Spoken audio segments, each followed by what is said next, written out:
All right, this is the testing part of the stream to make sure it works. But hopefully that should work pretty well. At this point, nobody's in the official chat, but that is a-okay. Hopefully we can get some people out a little bit. All right, we're good. So I'll probably end up going over this section of the stream a couple times as people hop in, and yeah, but basically what this stream is going to be about is it's basically going to be a fireside chat slash discussion of Jedi Survivor, which recently came out. We're also going to talk a little bit about Jedi Battle Scars, because why not? Because the book also came out. It's a tie-in. I have two very different opinions of Survivor and Battle Scars. My opinions on those are very, very different, but we will get into that in a sec. I might have to mute my mic in a second because we might be getting some loud noises, but we'll cross that bridge when we get there. And nobody live heard me say that.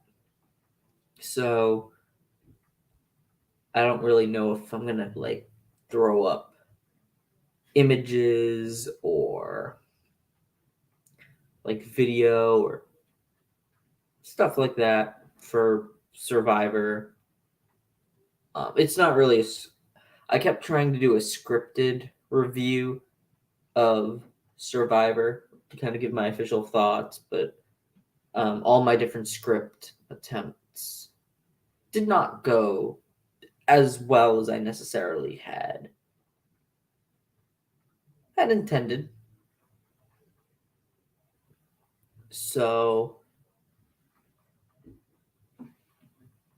yeah, I was like, you know what? Let's just do a live stream slash fireside chat. And hold on just 1 second. I'm going to try and set some stuff up. Yeah, I'm going to start setting some stuff up for a wee bit. If people come in the chat and start asking questions, I will ask.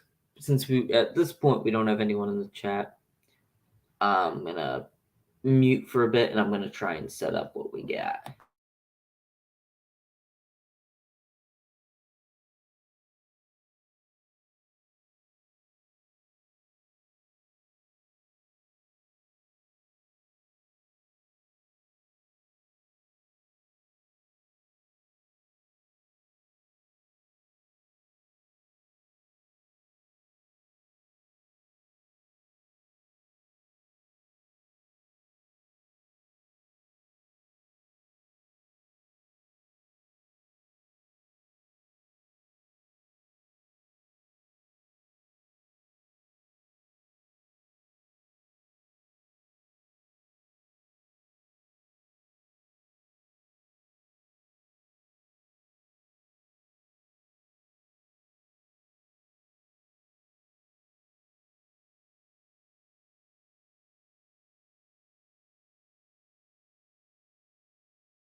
All right, I'm gonna unmute myself.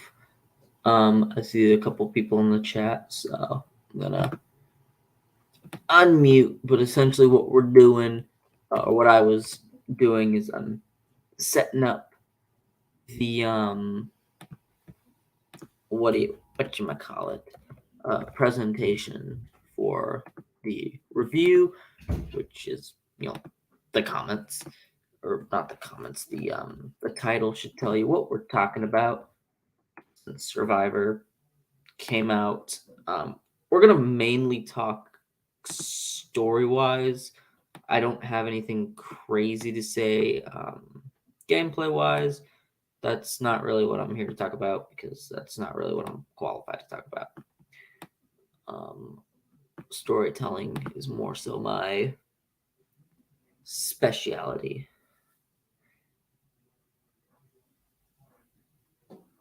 So we're going to focus on that.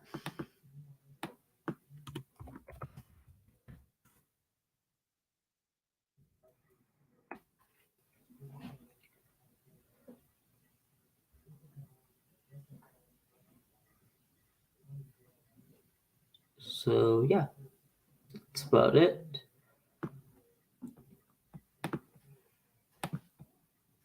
We're definitely talking about that.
All right, so we should be pretty good with everything presentation wise.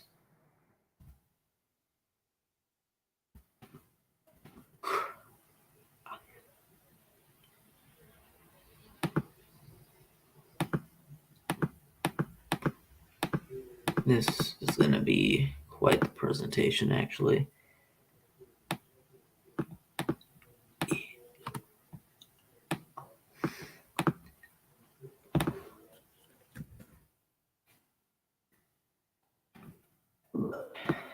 There we go.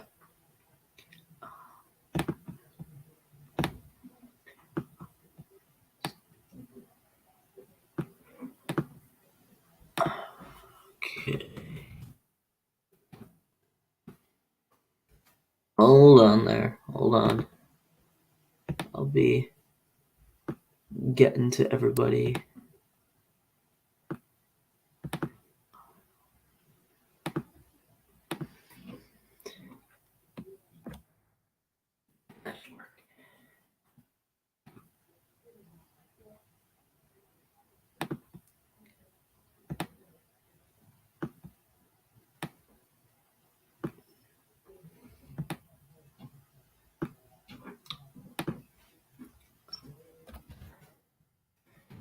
Open this one here. You guys can't see it, but I'll put it on screen very, very soon, and then I'll like check comments and stuff and whatever with that. I just want to get the presentation done first. That way you guys can kind of have like a visual. Again, we're mainly really talking story beats and characters, and we'll also talk a little bit about battle scars.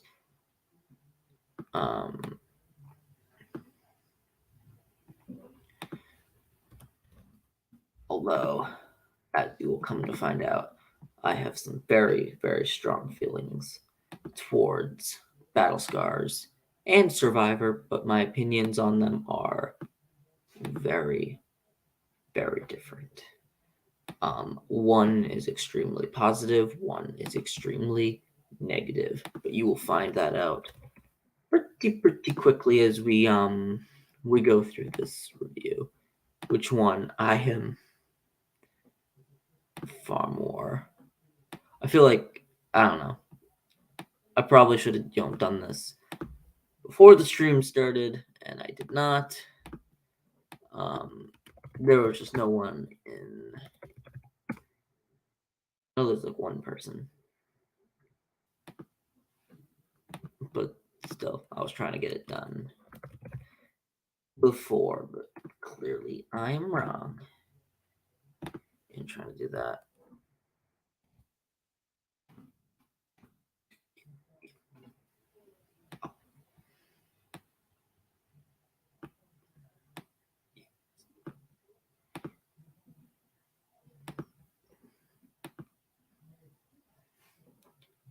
Who else is left? It's gone. Cordova. Crap! I didn't mean to spoil that. Yeah, I think it's just this guy. Oh, I know who we're talking about.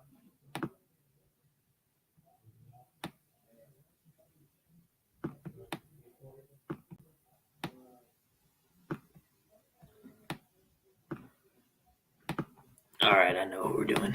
And then we can start actually talking about this game. Oh, perfect.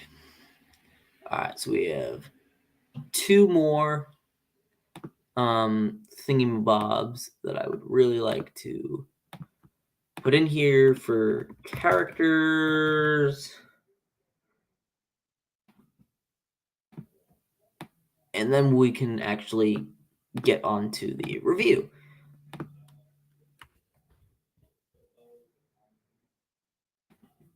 Sorry, I see more people coming in. I don't mean to be rude. I'm finishing the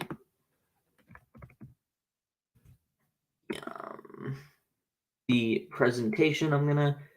I'm basically designing a presentation of all of the characters in Survivor because we're gonna talk through them and basically kind of go from each character, which ones were good, which ones were not as good, which ones were bad.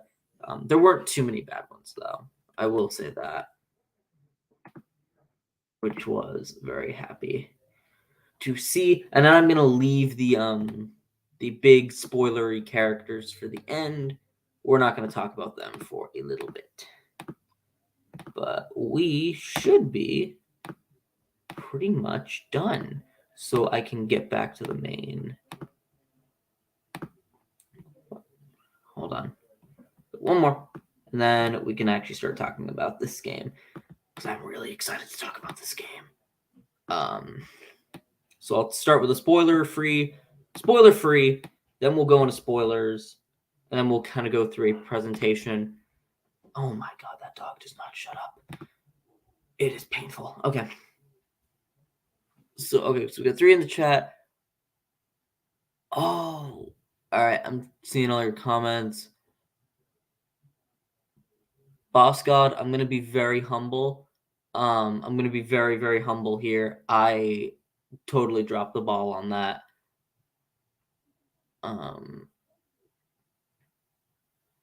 I have it, or I found it, and I was like ready to respond or whatever, and I will be legitimately humble. I dropped the ball on it, and I apologize for that.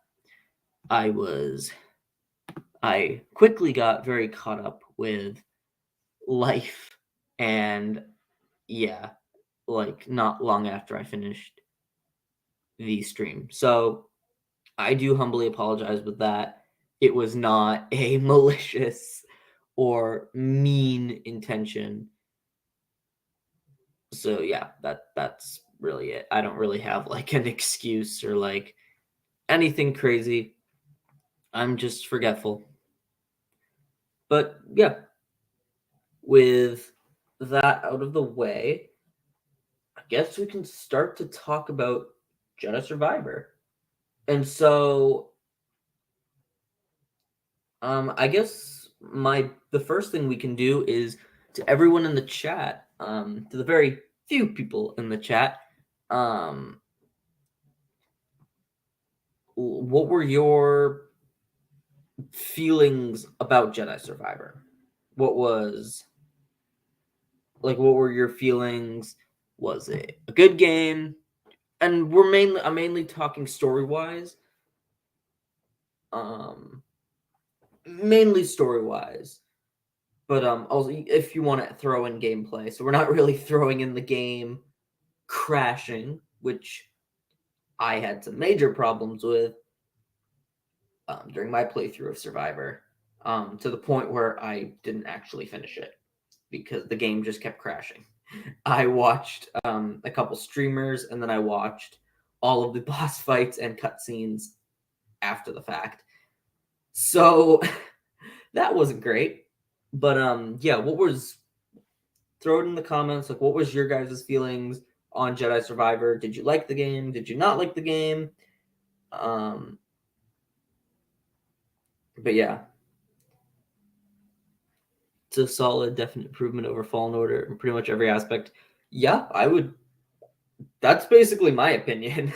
Is I think it was in many ways even better. I think it was better than Fallen Order in every way. Gameplay wise, it's the 5 combat stances, the new force powers, but also the story. I actually found myself enjoying this story more than Fallen Order, which I didn't expect because Fallen Order has a really good story.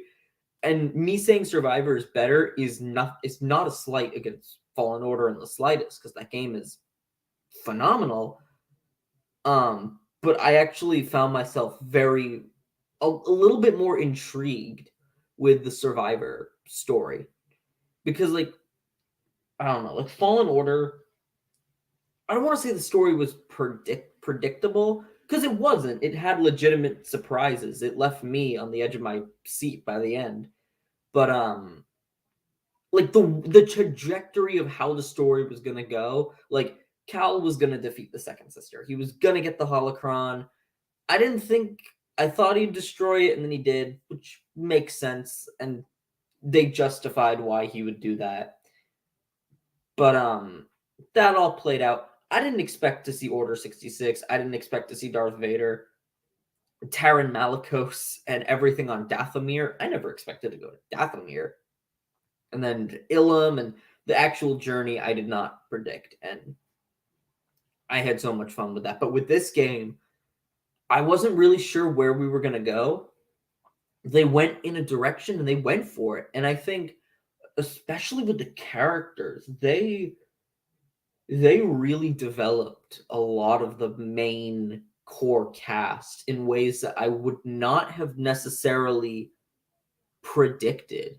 Like, while I didn't agree with it at the time, a lot of people did think that Cal Kestis was a very one-dimensional character in Fallen Order, which I didn't necessarily agree with, but like I could understand why someone would think that. But after Survivor, that's just like not a thing. It's just the way they developed his character. He is probably Disney's best Jedi.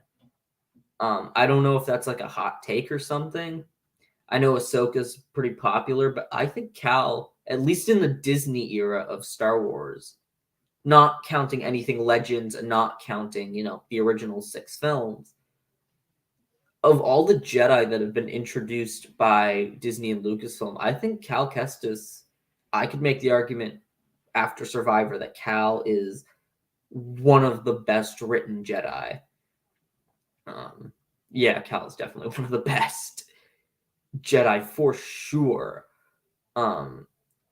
Like he's just got everything, I think, that makes a compelling protagonist. Like, first of all, he's likable. He's relatable in some ways, but he's also understandable. And even more than that, he's human.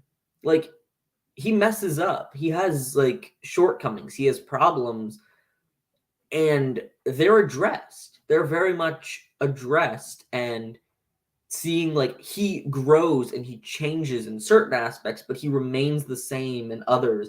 Sometimes those changes are for the better, sometimes they're for the worse. And the way they do that, he feels like a very human character in that regard, especially during Survivor. Like, he is not a pitch perfect Jedi anymore. Like there's like a bit of a debate on whether or not you can call him a Jedi now. I mean, I still think he's a Jedi.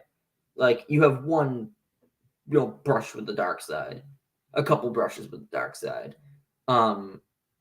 Doesn't make you evil, in my opinion. Like, plenty of Jedi have had brushes with the dark side, but they're not evil. Luke Skywalker, Ezra Bridger, Kyle Katarn, Jaden Core, Revan, Revan,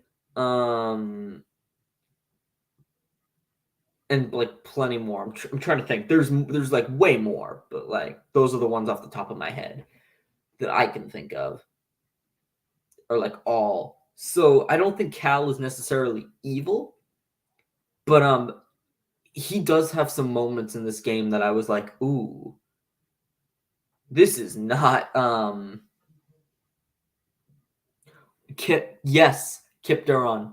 Kip Duron was on my mind, but he got past me. But yes, Kip Duron is one of them. Do I play Battlefront too? I haven't played in a while.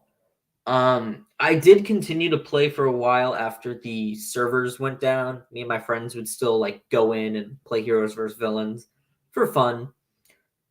But I haven't played in ages. I actually would like to get back to it if people are still playing on it. I think some people still play on it. Well, they have triple XP now. That's pretty sweet. I was really close to the Old Master skin, because Darth Maul was, him and Dooku were my two main Darksiders. And I was really close to Old Masters. But oh, they do still play.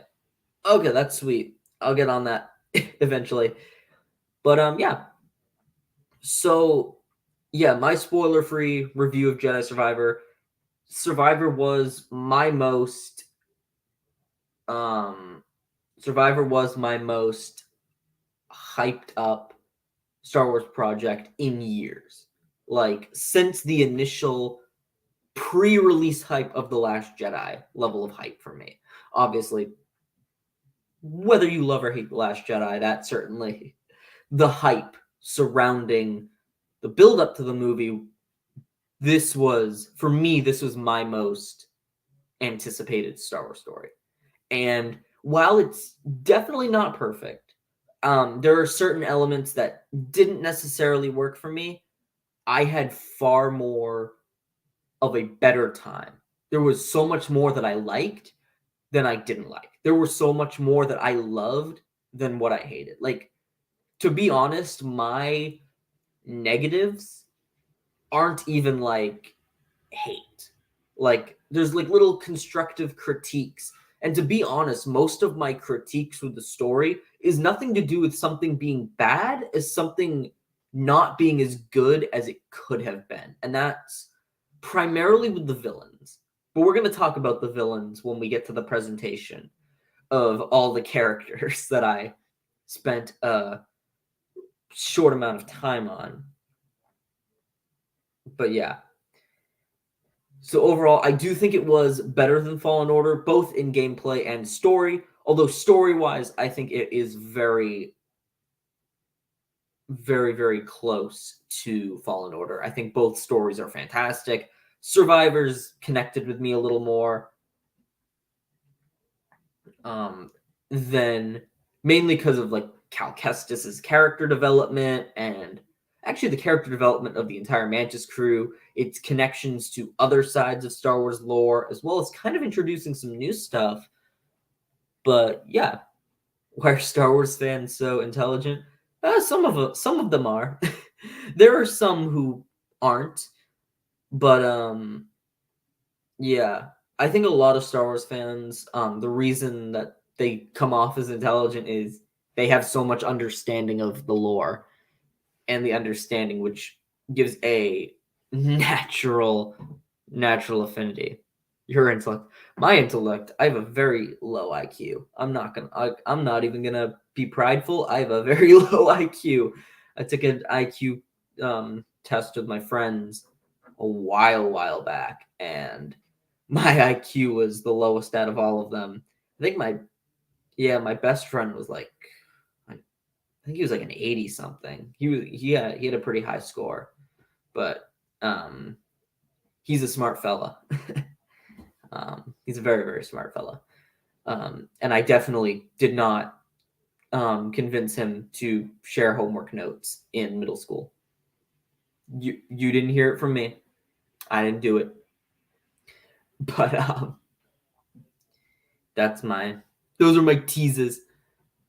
But yeah, so Survivor also did something that I wasn't expecting, but I actually thought it was done very well in that it heavily connected to the High Republic era. And I know not everyone's a big fan of the High Republic era.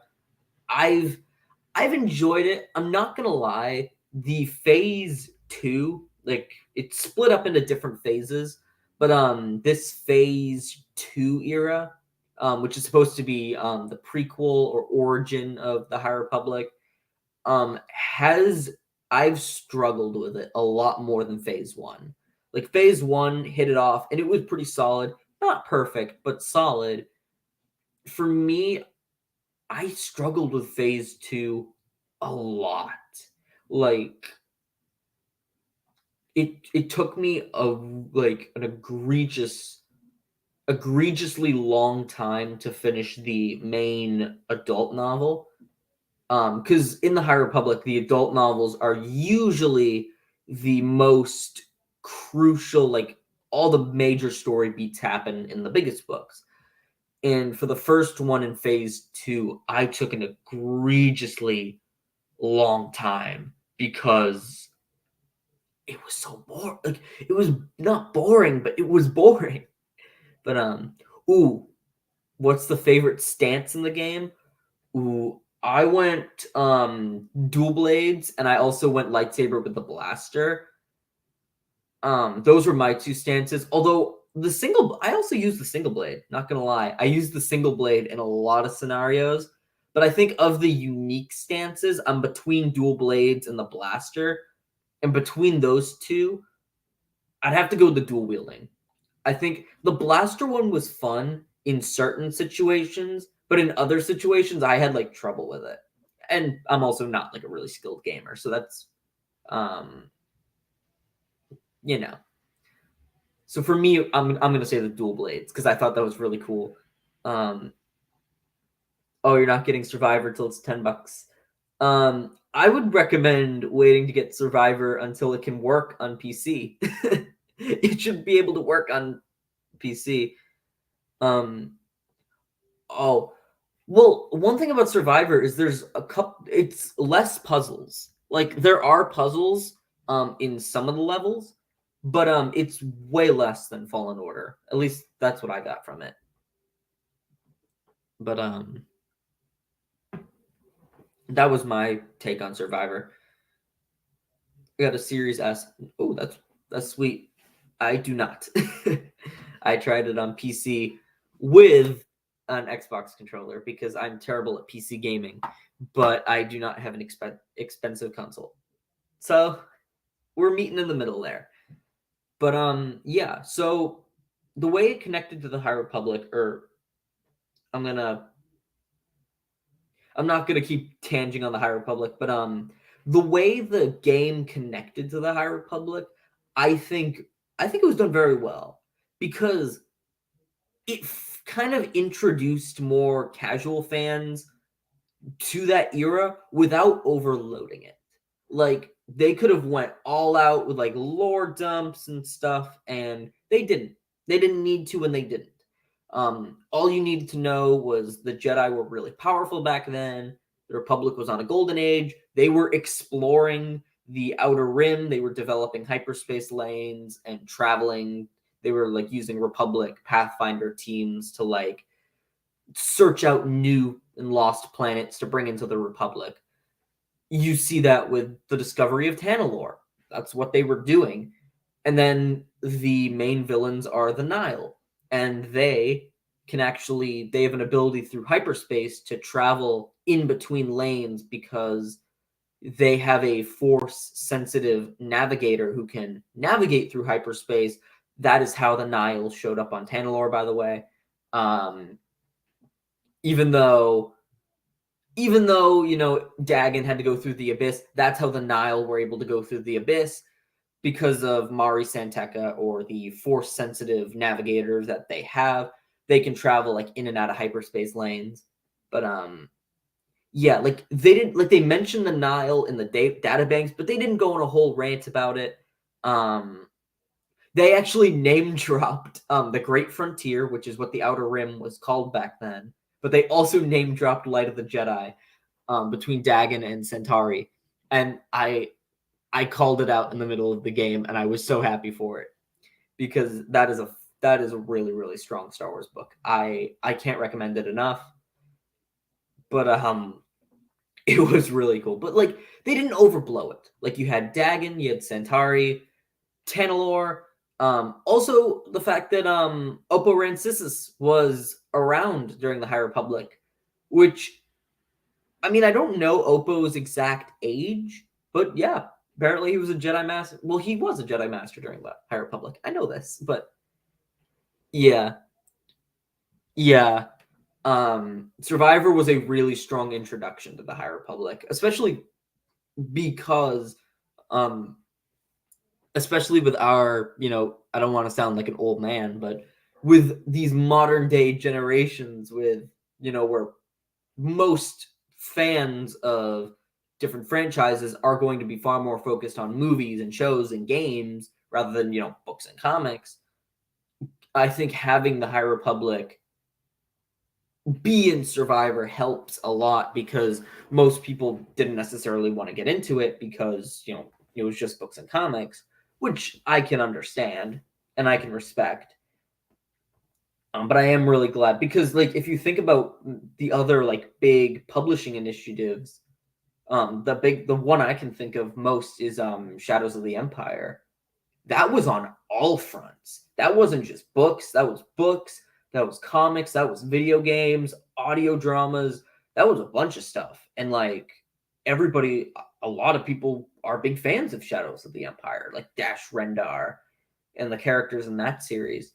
But so I'm glad that they're doing something like that with the High Republic, because there are some really, really good stories in the High Republic that most people have not read or don't know about. Like The Rising Storm, which was the second adult novel in Phase 1, had me on the edge of my seat for several moments. Like the Battle of Valo is one of the coolest Star Wars like book experiences I've had with the series. And so I'm really hopeful that more people kind of, take the era into consideration. It's not the Old Republic, which is sad, but also it's kind of good though, because, we have the Old Republic. In Legends, we have the Old Republic. Now we have a brand new era with a whole new cast, because yeah, we can have we'll get the Old Republic one day. We don't need it today. We already have it. And I guarantee we'll get the Old Republic one day. But I mean, we're already getting Dawn of the Jedi and the High Republic, and the Old Republic is right in between those two. Disney even has the logo for the Old Republic, which is the SWTOR logo, which I think is kind of cool. Is like the official Old Republic symbol. But yeah, I'm really happy about that. Also, the fact that the Jeddah is a planet in this game. I was a really big fan of the fact that the Jeddah, because Jeddah's been getting a lot of love, and I think it deserves it, because it's a really cool Star Wars planet that was in Rogue One for like less than an hour, about an hour, less than an hour. But yeah, like they set up Jeddah, and it's like this super cool planet, like the holy city of Jeddah. You got a giant Jedi statue like on the ground, like. Okay, we got to talk about that at some point, right? And yeah, not just with Survivor, but also the High Republic. Again, bringing up the High Republic, have both been like really focused on Jeddah. Like the High Republic series, Jeddah has basically been like the main hub for most of the characters, or like a major planet.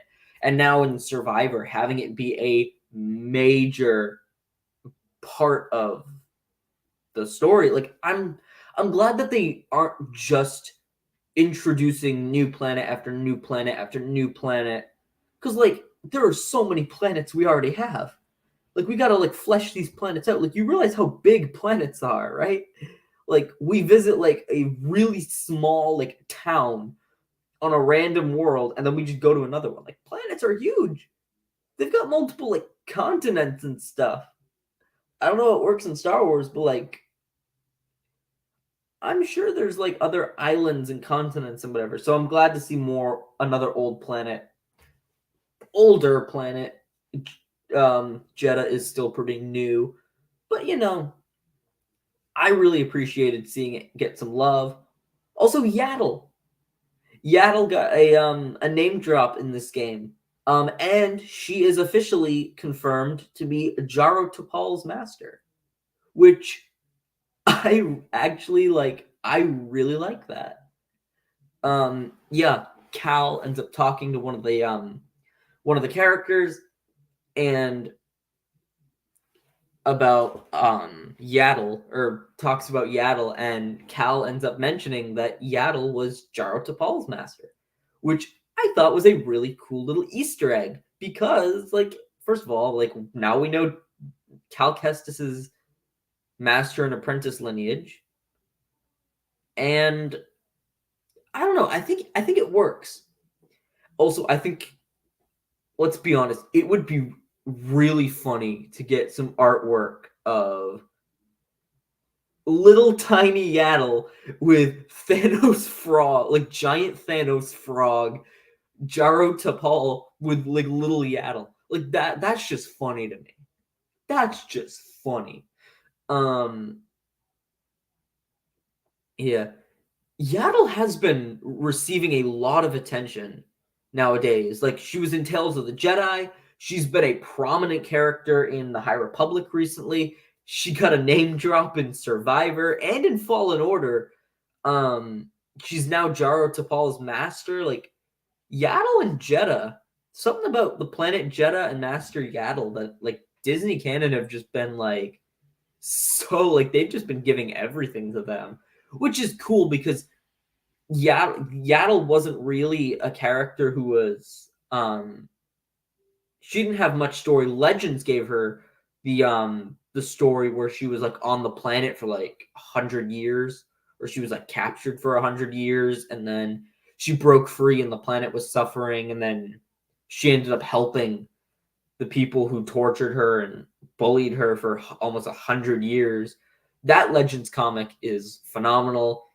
That was a comic that really sentimented, yeah, or set in stone, like Yaddle being like one of my favorite Jedi from that era, even though she was barely like touched upon. So getting to see her more and more in the Star Wars timeline is I really really like, because like I'm split on Tales of the Jedi because I really like her death in Legends, but I really like her death in canon. Like, I know I shouldn't be like a big fan of a character dying, but like both of those scenes work so well for me. But yeah, I'm really happy with everything they've done with Yaddle. Also the fact that again, spoilers, but Cordova, who is around in this game, um actually mentions that him and Qui-Gon were friends.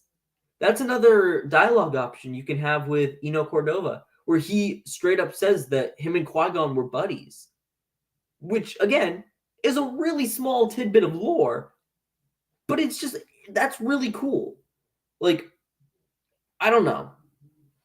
I thought that was a really cool little thing, and like I don't know, I can kind of see it, like knowing Cordova a little bit more, and kind of knowing his character. I'm like, okay, yeah, I think it makes sense that him and Qui Gon would get along.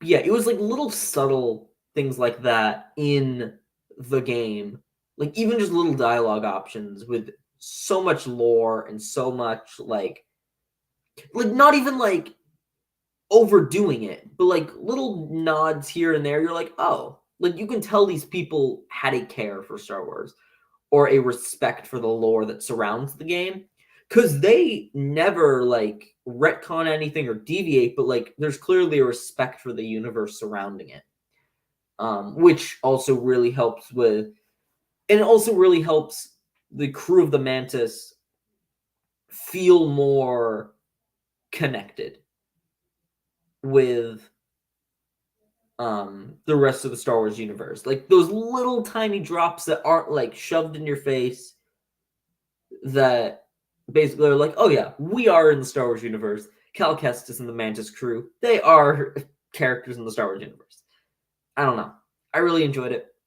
But how about I created this presentation, and it's really cheap because it's just a picture of each of the main characters with no text. But I'm thinking we should bring up the presentation. The characters are in order.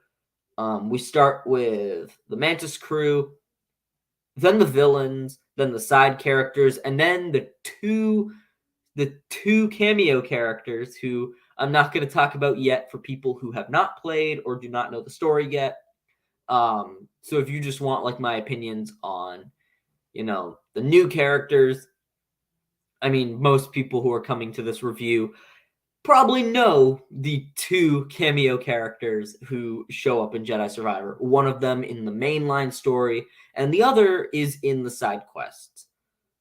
So hold on, I'm gonna like share my screen. I'm hoping I can like keep my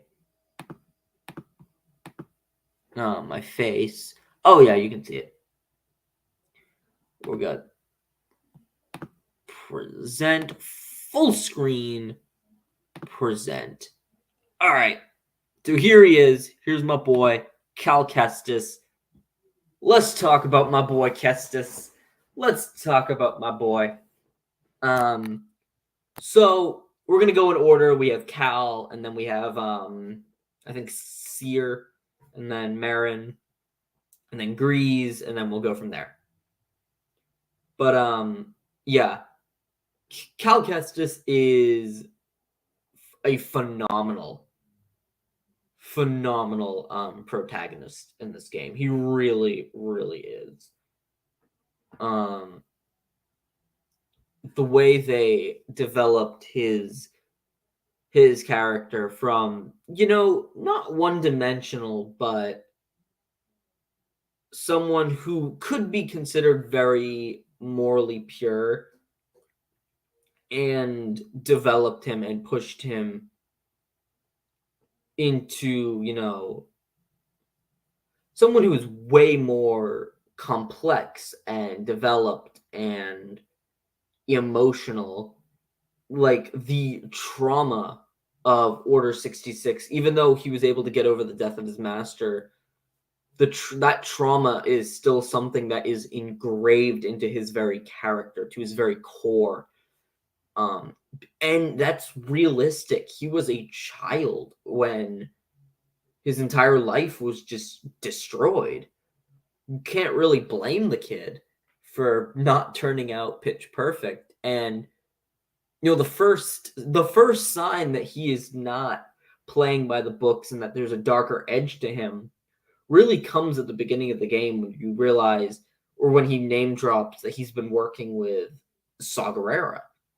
Saw Gerrera is not necessarily the most morally resonant character. He's known for his violence and his cruelty. So the fact that Kestis was working with him for an unclosed amount of time between Fallen Order and Battle Scars and Survivor, potentially up to 5 years. Potentially up to 5 years, which I think it was 3 or 4 years, but still, that was really a sign for this character and where he was going. So let's talk about the dark side and Cal Kestis's journey with the dark side, because I think this was one of the most surprising character choices. I would never have predicted Cal having a struggle with the dark side or anything of that sort, but he did, and I thought it was really, really powerful how they did it.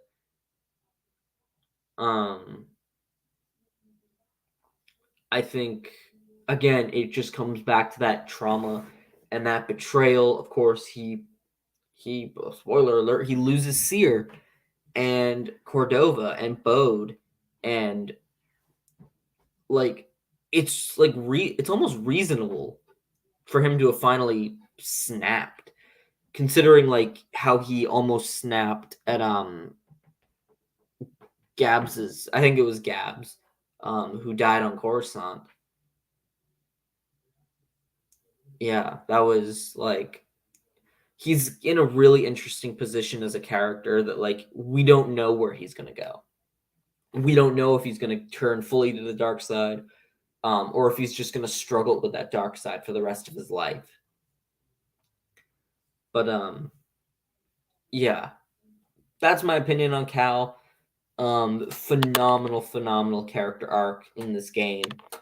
He's been boosted up to one of my favorite Star Wars characters of the Disney canon, and maybe one of my favorite characters in Star Wars, period. I don't know if he's ready to be in top 10, because the top 10 is pretty exclusive, but I feel like Cal is getting there. He really is. That is a really blurry photo of Seer, but I really enjoyed Seer in this game. I like how she kind of reminds us that the Jedi aren't just weapons, and that they were peacekeepers at the start, which Cal, who remembered that in the first game, has seemingly forgotten, which that was nice to kind of see that Seer has really matured and become the master in the way that Jara was for Cal when he was younger. I really like the hidden path connection to Obi-Wan Kenobi, because in the Kenobi series, Eno Cordova and Seer Junda's names are carved on the wall. And then we learn that Seer and Cordova were leading the path. So that's a really cool connection between Kenobi and Survivor that I really, really enjoyed. And we're going to talk about Seer's big scene later. So we got Marin. I did enjoy seeing Marin as a more like fleshed out, mature character. You know, she's overcome her pain, she's overcome her trauma, she's found herself. And I think it was a really good character arc between Fallen Order and Survivor of, you know, the rage-fueled Night Sister to a much more peaceful character. My only concern is not with Survivor itself, but like moving to the future, she doesn't have much to, you know, develop as a character. Like her character arc is very much complete.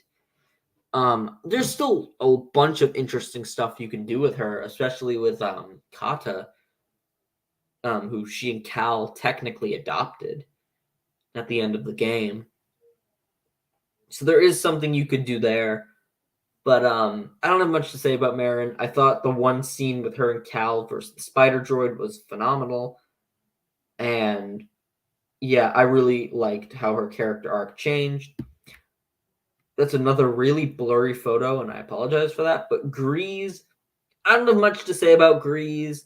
I don't have much to say about Grease Dritus. He was comic relief. He was funny. He had some good moments, but he didn't really develop necessarily.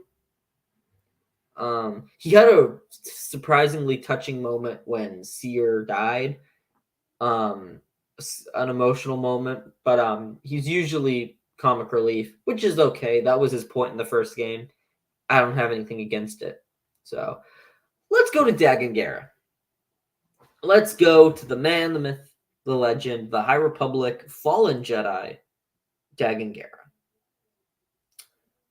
And boy, do I have some things I want to say about this character. Okay. So Dagan Gera is... there's a lot going right for this character. There's a lot going right for him. You know, his connection to the High Republic. He's a unique type of villain. He's powerful. He uses the Force in a very unique way. The performance is phenomenal. But his motivations, what were they? Because at least when, in my experiences when writing an antagonist, there's three central questions with any character, but also with antagonists. Who are they? What do they want? Why do they want it? And then in a lot of ways, you also have how. How are they going to achieve it? What do they need to do to achieve it? Those are the central questions. But usually the three basic questions that you absolutely have to have with every single character is who, what, and why. Look at the second sister from the first game. Who is she? Well, she's Trilla Saduri. She's the former Padawan of Seer Junda.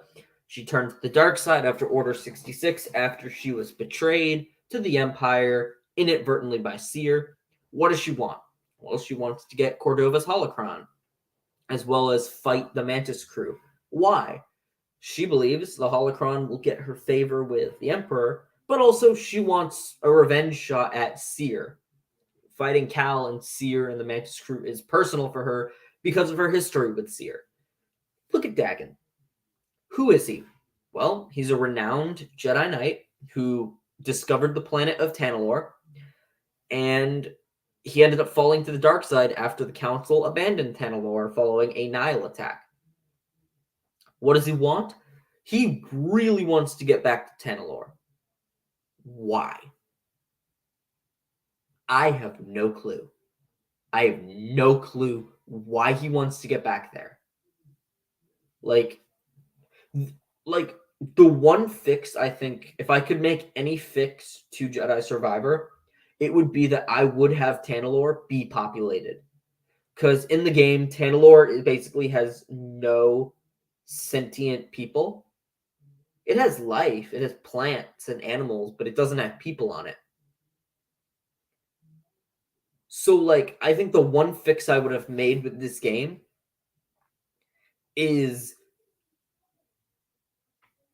that it would have been populated. Like, Cal during the Force Echoes would have seen, like, villages, like a very peaceful, loving village or villages of people. And you see in the flashbacks, Dagan and Centauri really bonding with these people and,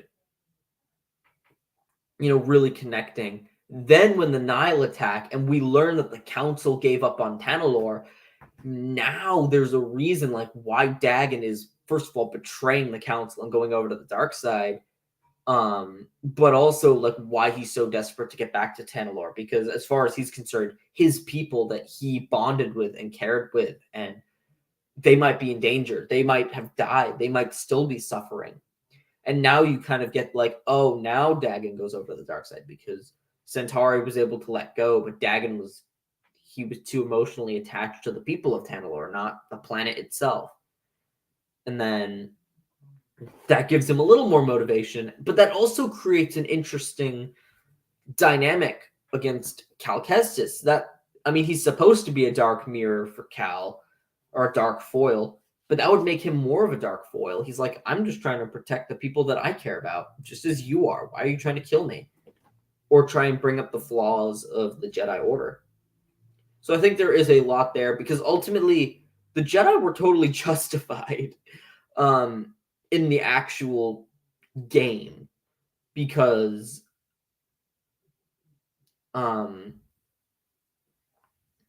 yeah, like Dagon's motivations make no sense. So you can't even like be mad at the Jedi Council because they did nothing wrong. That's another really blurry photo, but that's Ravis. Let's talk about Ravis. Ravis made me sad. He made me sad. There was so much to this character, and he was completely wasted. Ravis was a Gendai. He's like the first Gendai character in years. He's from the High Republic. He's a warlord. He has a history with Dagan Gera. We learn that he's very honor bound, which is very different for Star Wars villains. He was really bringing a unique power set or fighting style for a boss battle.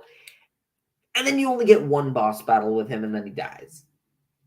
And then he has a couple dialogue scenes with Cal. And I was so disappointed because I wanted to see more of him. He was one of the cooler characters in this game.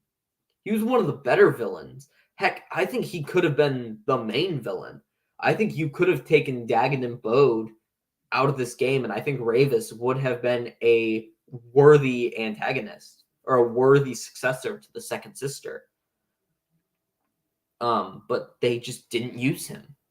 There's so much untapped potential for his character, and we don't have it. And like his design is cool, his voice is cool, his fighting style is cool. The fact that he's a Gendai is really, really cool. But they just didn't use him. And that made me really, really sad. There was so much to this guy. But anyway, yeah, the villains are really one of my only critiques between Dagan and Ravis. I think there was a lot more. There was a lot to be desired. They weren't outright bad characters. They had some seriously strong stuff, but ultimately, there was a lot to be desired. So let's talk about the last of the villains, Bode Akuna. Now, Bode was a tricky villain for me at first. And after this, rewatching all his cutscenes and the boss battles, his presence grew on me. Because while initially I struggled with his motivations, I think I've come to respect them. Bode's twist became pretty obvious towards the end. I saw it coming. But I mean, we might as well go to the better picture of him. Him being a surviving Jedi, I initially did not care for. I thought, well, like, let's be real. The real reason why Bode is a surviving Jedi is so that he can be a worthy boss battle for Cal. And I understand why they did that, but initially I didn't like it. But after rewatching and the boss battles and all of Bode's scenes, I actually kind of like it. And to be honest, I think Bode is a far more interesting. He's way more interesting than Dagon or Ravis. Well, he's more developed at least. Ravis has a lot of interesting stuff to him that was just never capitalized on. But I think Bode, in terms of a character, I think he was easily the most fleshed out and honestly the most compelling of the villains. Because a lot of people, like, it's a surprise that this guy was a Jedi, and that's kind of the point. He's so far gone from his true self. And that comes down to the fact that he's playing a double agent. And he's putting on this smuggler persona to kind of befriend Cal Kestis. But we also kind of see how that, that double life has corrupted him and twisted him from the path of the Jedi and what that's led to him. He doesn't even know who he is. He's been playing all these roles, from loyal to the ISB to loyal to the Mantis crew. He's been like playing everybody and playing all these different roles that I'm not sure he knows who he is. And that when he actually becomes the real Bode Akuna, there's not much left. He's just filled with pain and rage. He hasn't allowed himself. Bode has been hiding his trauma through his personas, whether it be his ISB agent or the fun, lovable smuggler dude that we see throughout the majority of the game. And so when you get to after he's finally, revealed himself to be, a Jedi, he just dissolves into rage and anger and fully consumed by the dark side because he hasn't healed.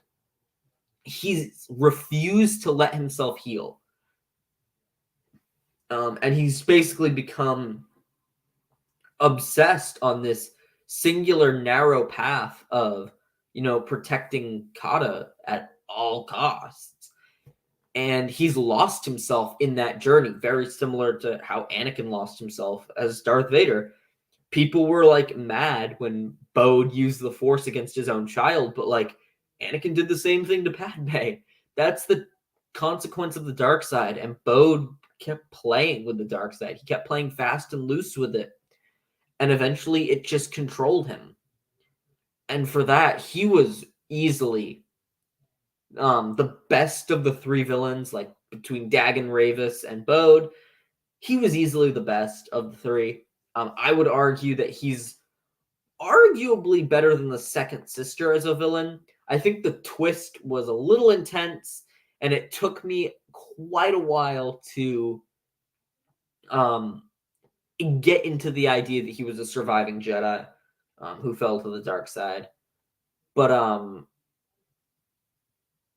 yeah, I think he might be Cal Kestis's best antagonist so far. Him and Trilla are really close. Although I might go with Bode because he had way more screen time, or more time with Cal, or he had more time to develop at least. And like he even just got the scene with Cal and Kata in the apartment, which has really helped his character for me. That's my take on Bode. He was one of my favorite characters in this game. Him and Cal really sold me. Then there's Kata. I didn't expect Bode to have a daughter, and it was cool. I was cool with it. Clearly she's either going to be a Padawan or a Night Sister or some kind of daughter figure. I don't necessarily like how every single Star Wars character has become a parent in some way. But in this scenario, I think it works because of the connection Kata has with Cal and Marin, and that I don't think she's going to be as predictable as the other ones. Like, there's a bunch of directions her character can go, mainly because of the trajectory of Cal and Marin. So I don't have much about this character, except I'm intrigued to see where they bring her. And she was likable enough. Now we have Centauri, Kree, and Z, or ZNA4. Centauri was a cool character. I think Centauri Kree she had enough development. Like, I didn't need to know everything about her, and I didn't know everything about her. We just needed to know everything about Tanalorr. And I think in that regard, she was a really fine, really cool addition to the cast. And Z, to be honest, Z didn't necessarily compel me that much. Z was cool. Like, I didn't dislike her character. I don't know. She just didn't compel me as much as some of the other characters. So yeah, they were both really cool. I like their connection to the High Republic, but I don't have too much to say about them. Now we got Cordova. This was one of the scenes in the game that blew my mind because I thought Cordova died. I didn't think he lived. So seeing him alive was a major, major shock. Although I did not appreciate them killing him off again. I did not appreciate that just after we got him. But at the same time, at least someone in Star Wars actually, died. That's a really sad thing, but like nobody dies in Star Wars anymore. So Cordova's fate being kind of sealed was pretty cool. He has some really cool dialogue scenes with Cal, where he talks about the old order. So I really liked his presence. I just wish he hadn't died as quick. Then we've got the Ninth Sister. She was a cool boss battle, and it was cool to finally finalize her death. Finalizing it, I think, was really worth it. I was never really the biggest fan of her character. She's cool, but she's just kind of a raging, screaming lunatic. So she was not my favorite character. Her little moment with Cal after Cal tries to talk her down was a cool moment, and then the beheading was absolutely ruthless, but kind of badass. Then we've got Senator Sajan. I'm actually surprised this character died as early in the game as he did, but I didn't dislike it. I did not dislike it. We were already dealing with, at least at the time, Dagon and Ravis. So I wasn't too upset about it because I really didn't know how he was going to fit into the game. And I think he fit in just enough. He didn't need to do anything more. So that was cool. Then we've got Cage. Cage is for the bounty hunter missions, and she was cool. She's very much full-blown smuggler, bounty hunter. A little annoying, but she wasn't like the worst offender. Her boss battle was fun. But I don't have much to say about Cage. I didn't really she was fine. I didn't really care about her character. But this is where we're going to get into major spoiler territory. Cage had a boss battle, and that led, so do not watch further if you don't want to be absolutely spoiled. So anyway, Cage had a big boss fight with Cal, which led to the arrival of one Mr. Boba Fett. That's right. Boba Fett makes a cameo in Jedi Survivor if you do all of the bounty hunter side quests. He's not in the main story, but he shows up, and he is played by Tamara Morrison. I checked the credits. He is Tamara Morrison, as he should be. And yeah, I think this game did Boba perfectly. Like his demeanor, his mannerisms, his voice. Obviously, Tamara Morrison nails it as Boba Fett every time. But yeah, like his mannerisms, his personality, his code of honor and respect. The fact that he didn't instantly attack Cal because obviously he was there on business. He was there on a job, and he was there to do his job and do it professionally, which is a big part of Boba Fett's character, is that he is a professional, which is one of my favorite things about him. So even though Boba was in the game for a very, very short period of time, I really enjoyed his little cameo. I liked how he wasn't a fan of Cal Kestis being a Jedi. He voices his disdain of a Jedi if you try and talk with him after the cutscene, which I really appreciated. But like, he's a businessman, he's a professional. That's how it goes. But you know who wasn't just a cutscene and ended up turning into a full-blown boss battle? Darth Vader. So we know our heroes are getting more powerful because in the first game, Vader didn't even have a health bar. And in this game, he did, which I did not expect. I was ready to run again. I didn't know where I was going to run before I realized he actually had a health bar. But yeah, Darth Vader he's in the game, and you fight him as Seer Junda. And again, Vader's presence is really cool. I kind of hope that Vader isn't in the third game. I do and I don't, because I think it would be very satisfying to have Cal Kestis by the end of the trilogy be able to fight Vader just as Seer once did. Because I think it would come full circle. Like, Cal was absolutely bodied by Vader, then Seer gave Vader a fight, and then Cal gives Vader a fight. But at the same time, I also don't want Vader to show up in every single Star Wars project ever. Like, I love his character. He's Darth Vader. He's awesome. But he shouldn't be overused. He shouldn't be overused in that regard. Like, Star Wars stories should be able to be told without his presence, especially if they have nothing to do with the Skywalker saga. I think it would be better to kind of keep Vader out of every single project. It is always nice to see him, but you don't want him to be overused. Now, I know there is a lot of debate online and a lot of controversy surrounding Vader's fight with Seer Junda, in that a lot of people do not believe Seer Junda should have been able to fight Vader as well as she did. And a lot of people are saying Darth Vader was nerfed, and I firmly disagree. I firmly disagree with that statement. It is not Vader who's being nerfed. It is Seer who's getting more powerful. And this level was to show us how far Seer Junda has came since Fallen Order, where she was able to briefly fight Vader before getting absolutely annihilated.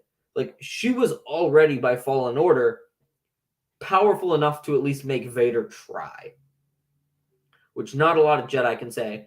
And now she's had 5 more years of, keep in mind that in Fallen Order, she had just reconnected with the Force when she fought Vader. Like, just reconnected with it. So she was not at her peak in Fallen Order. She was nowhere near. Like, she was still getting better and better and better. She was still, like, relearning everything. And she still made him try. Then now in Survivor, she's had 5 more years of getting powerful and getting skilled. She's been actively training. She's built a new lightsaber. She's fully connected with the Force. She's been actively training. She literally states like that she's let go of her fear, which was something from the first game. And yeah, as far as I'm concerned, it is completely reasonable that she was able to fight Vader at this point. I also think Vader was kind of underestimating her going into that fight. But also, if you in the Force Echoes, we learned from Bo Dakuna in the Force Echoes that Vader was actively hunting Seer for multiple years. That Vader was like genuinely wanting to find Seer Junda. She was one of the high priority Jedi on his list. So, to me, I think it makes sense. I think it's cool. But yeah, that's my presentation on all of the characters. So yeah, I am gonna end the stream now. These are all my thoughts on Jedi Survivor. I really loved it. It was really great. Not perfect, but phenomenal. So yeah, I'm gonna end the stream now, and I'll see you guys next time. Peace.